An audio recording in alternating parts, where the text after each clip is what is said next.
श्री तुलसीदास जी महाराज विनय पत्रिका में कह रहे हैं, बहुत जोर की बात है, कह रहे हैं कि नाम राम रावरोई हित मेरे स्वार्थ परमारथ साथिन सो भुज उठाई कहों तेरे नाम राम रावरोई हित मेरे।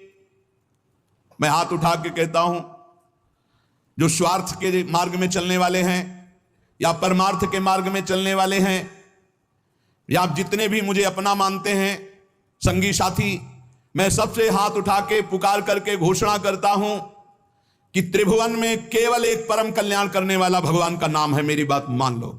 गोस्वामी तुलसीदास जी, नाम नाम चल रहा है, कहीं भी हो आपको भगवत प्राप्ति हो जाएगी। नाम चल रहा है, नाम।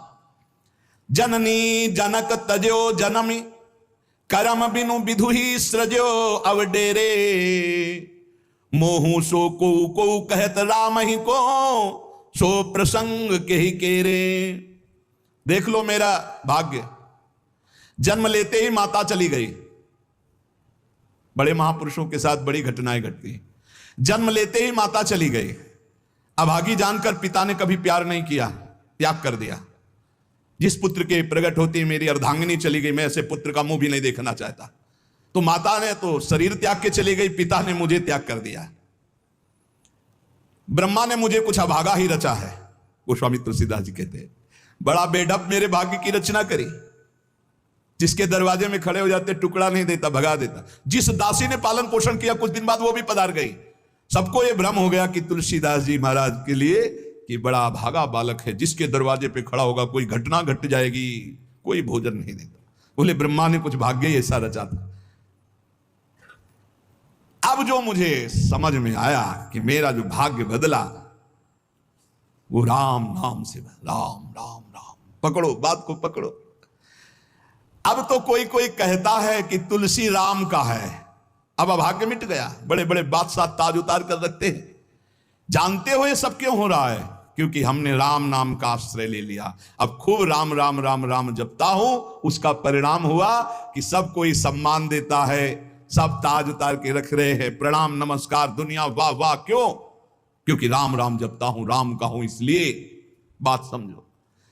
अगर पकड़ पाओ, कह रहे हाथ उठा के कह रहा हूं, जन्म से अभागा कहा गया, मां पधार गई, पिता त्याग दिया।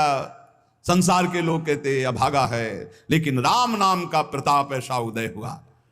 मोहू से को कहत राम ही को सो प्रसंग कह के रे। उसी नाम के बल से लोग अब कहने लगे तुलसी तो राम का है। फिर ओ ललाट बिनु नाम उदर लगी दुखो दुखित मोहि हेरे।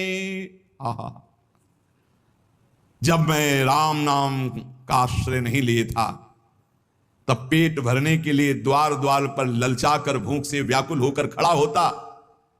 उस समय मेरी दशा मुझे याद है कि अगर दुख देखे तो दुखी हो जाए, ऐसी मेरी दशा थी। बालक अवस्था, भूख से व्याकुल, दूसरे के दरवाजे पे खड़ा और धक्का मार के लोग भगा देते हैं, अभागी है।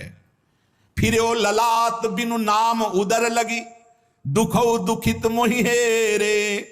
अब बोले नाम प्रसाद लहत रसाल फल अब हो बबूर बहेरे नाम राम राव रोई हित मेरे। जब नाम जब शुरू हुआ तो नाम की कृपा से क्या हुआ कि बबूल और बहेड़े के जो वृक्ष थे, अब उनमें आम लग गया। मान लो मेरा जीवन बबूल का पेड़ था, बहेड़े का पेड़ अपवित्र माना जाता है, लेकिन उसमें आम लग सकता है, लेकिन लग गया क्योंकि मेरा जीवन ऐसा था। आज परमानंद की बाढ़ आ रही। बोले वे किसके बल से? बोले राम राम राम, नाम के बल से आई। नाम प्रसाद लहत रसाल फल, रसाल माने आम का फल, अब हो बबूर बहेरे।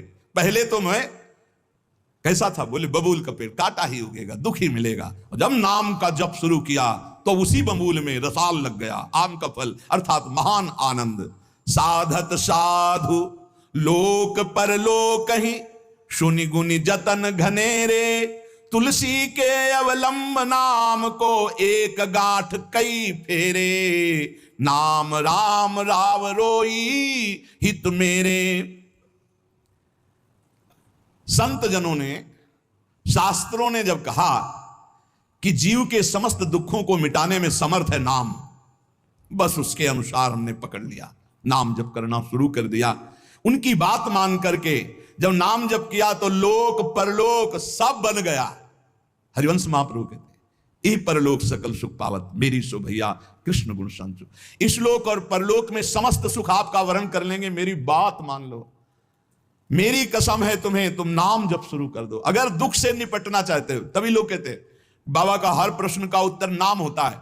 इसलिए नाम है कि एकमात्र समर्थ नाम है जो सारे पापों को मिटा दे। पापों से ही दुख मिलता है। ऐसा कोई पुण्य नहीं है जो इतना समर्थ हो कि हमारे जमा के जमा गोदाम पापों को नष्ट कर दे। वो नाम, नाम संकीर्तनम यस्य सर्व पाप विनाश, समस्त पापों का नाश नाम से। लोक परलोक बनाना है तो संतों से सुना, शास्त्रों में सार बात पकड़ी, नाम कीर्तन, नाम जप। अब तुलसी ने तो एक ही सहारा पकड़ लिया है, राम राम राम, एक ही अवलंबन। जैसे गांठ तो एक ही होती है, लपेटा उसमें 100 मार दिए जाए, ऐसे ही साफ शास्त्र है, मेन बात है, पॉइंट की बात है, नाम जप। यज्ञानाम जप यज्ञोष्मी, जितना नाम जप कर लोगे उतना ही सुखी हो जाओगे। बात को पकड़ लो। गोस्वामी तुलसीदास जी कहते हैं, तो श्री तुकाराम जी महाराज कहते हैं, संदेह मत करो, वही एकांतवास सफल है जो समाधि में है। समाधि कैसी है? नाम की समाधि, नाम का ध्यान, 2 अक्षर राधा, वही गूंज रहा है। अब समाज में बैठे हो तो एकांत, एकांत में बैठे हो तो एकांत। और अगर नाम जप नहीं चल रहा तो श्री तुकाराम जी महाराज कह रहे हैं केवल एकांत में बैठे रहना प्रमाद है। एकांत में समय व्यतीत पड़े हैं वो प्रमादी है। तो कहा ऐसे एकांतियों को, जैसे सांप भी तो बिल में रहता है, गुफा में चूहा भी रहता है, पीछे आपने चर्चा सुनी, क्या उनको भगवत प्राप्ति हो जाती है क्या? हाँ, नए साधक को चाहिए कि कुछ समय एकदम शांत, जैसे आप लोगों के पास कुटिया है, कमरा है, एकांत कमरे को अपना गुफा समझो, सेवा और वाणी पाठ आदि किए, कुछ समय तो एकांत मिलता ही है। उस समय बैठ करके मन को प्रभु के चिंतन में, कई बार हम कहते हैं कि आप कहाँ हो, हजारों बार यहां सत्संग में कहते हैं नाम चलाओ, अंतर्मुख। जब हम सेवा में लगे हैं तो नाम चिंतन चल रहा है, जब सेवा से भी लगे तो एकदम समाधिस्थ है, एकदम आनंद, नाम चल रहा जी। ठाढ़े बैठे परे उताना, कबीर काहे हम राय ठिकाना। चिंतन ही हमारे जीवन का सार है, इतनी बात समझ लो। अगर आपका चिंतन नहीं चल रहा, हम कोई महत्व नहीं रखते, इन सब बाहरी बातों का महत्व नहीं रखते, ध्यान रखना। खास बात है आपका चिंतन क्या चल रहा है। हमारे हृदय को प्रसन्न करने वाली सबसे बड़ी सेवा है आपका चिंतन। अचानक दृष्टि आपके चेहरे में पहुंचे और आपकी नेत्र दिखाई दे रहे अंतर्मुक्ता में, एक हृदय में शीतलता आ जाती है, हाँ काम हो गया। अगर साधक ऐसे चलेगा तो बहुत जल्दी काम हो। मुख बरनत हरिवंश, चित्त नाम हरिवंश रति, मन सुमिरन हरिवंश, यह जो कृपा हरिवंश। एक क्षण का भी, जैसे हम चर्चा कर रहे हैं तो भगवत चर्चा और एकांतिक कर रहे हैं तो भगवत प्रश्नोत्तर, उस समय भी किसी के भी एक चेहरे को लक्ष्य बना लेते हैं, वो समझता है हमको बहुत प्यार करके देख रहे हैं। नहीं, हम उस समय नाम लिखते हैं, नाम लिख करके वार्ता करते जा रहे हैं, बराबर दृष्टि उसके जमाए हुए हैं, वो समझ रहा है हमारी तरफ देख रहे हैं, हम बिल्कुल नहीं पहचानते नहीं कौन होगा, हम तो बोर्ड मिल गया, अच्छा उसमें नाम लिख रहे हैं, अपनी वार्ता कर रहे हैं। साधु हर समय सावधान सो, साधु नहीं साधु का सेवा सुमिरन सावधान। इसलिए हम माइक से गरज के कह रहे हैं कि हम कभी भी किसी से पूछ सकते कहां हो, पक्का समझ लो।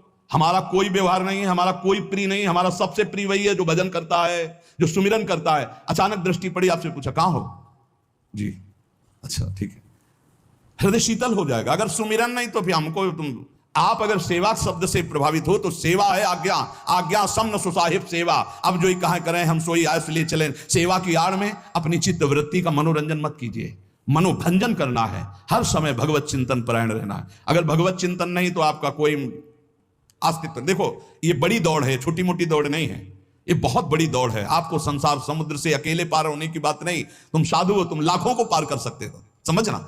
मान लो अगर आप भगवत प्राप्त हो गए तो लाखों को अपनी कृपा रूपी नौका में बैठाकर संसार समुद्र से पार करोगे। साधु अपने लिए भजन नहीं करता, हाँ इस जगत के लिए भजन करता है। सर्वे भवन्तु सुखिनः सर्वे सन्तु निरामया। श्री तुकाराम जी कह रहे हैं एकांतवास लाभ उसी का जिसका चिंतन चलता है। भाई इस बात पर बहुत जोर दिया भगवान श्री कृष्ण चंद्र ने, अनन्यस चिंतयन्तो माम अनन्य चेता सततम, बार बार भगवान इस बात पर जोर दे रहे हैं।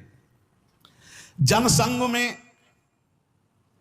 नाम चल रहा है तो आप एकांत हो, एकांत में नाम जब नहीं चल रहा तो आप प्रपंची हो। देख लो अंदर प्रपंच चल रहा होगा। जन संसर्ग से शून्य, अर्थात भीड़ भाड़ में रति न होना, अर्तिर जन संसदी, और एकांतिक भगवत चिंतन होना। हम एकांत को समझते कमरा में पड़े हैं तो हम एकांत हैं, हम ऐसा एकांत नहीं समझते। एकांत है कि हम प्रभु के चिंतन में हैं तो एकांत है, चाहे बाजार में खड़े हों। अगर प्रभु का चिंतन नहीं है तो एकांत में कमरा में पड़े पड़े एकांत में कोई लाभ नहीं। एकांत में उसी का लाभ है जो एकदम समाधिस्थ तन्मय है, एकांत में समाज में सावधान होकर चेष्टाएं कर रहा है और नाम अंदर अंदर चल रहा है।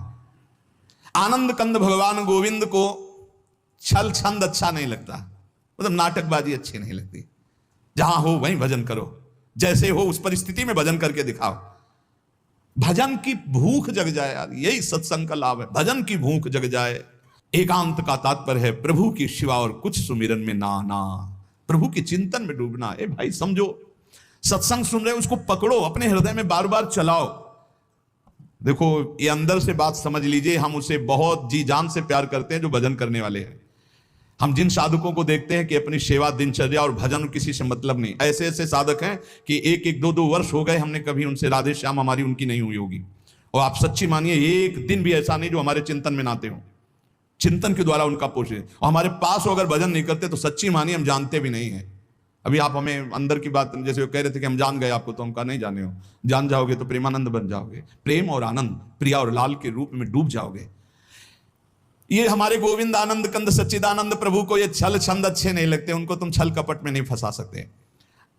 एकांत निष्ठ भक्त, उसका मतलब हम तुरंत ले जाते हैं कमरा एकांत, गुफा एकांत नहीं, एकांत हृदय, एकांत निष्ठ भगवान के चरणारविंद में। शाब्दिक एकांतिक में मत जाइए कि शब्द का एकांत, कि भाई शोरगुल नहीं हो रहा, मैं एकांत कमरे में पढ़, नहीं नहीं, आंतरिक एकांत में अकेले चुपचाप बैठे रहना एकांत नहीं कहता, भगवान में खोए रहना एकांत का। इसको समझिए, प्रभु में खोए रहना, एकांत वास का तात्पर्य सच्चिदानंद प्रभु में खोए रहे। तो सत्संग, नाम कीर्तन, नाम जप, भगवत सेवा, इन्हीं से असली एकांत मिलता है, हृदय का एकांत। हृदय रूपी गुफा में हर समय चित्त चिपका हुआ है प्रभु के चिंतन में। कितना अपार आनंद है जब हर समय मंत्र की बार बार आवृत्ति होती, नाम। जो न तरय भव सागर अस समाज नर पाए, स्वत निंदक मंदमति आत्म हनन गति जाए।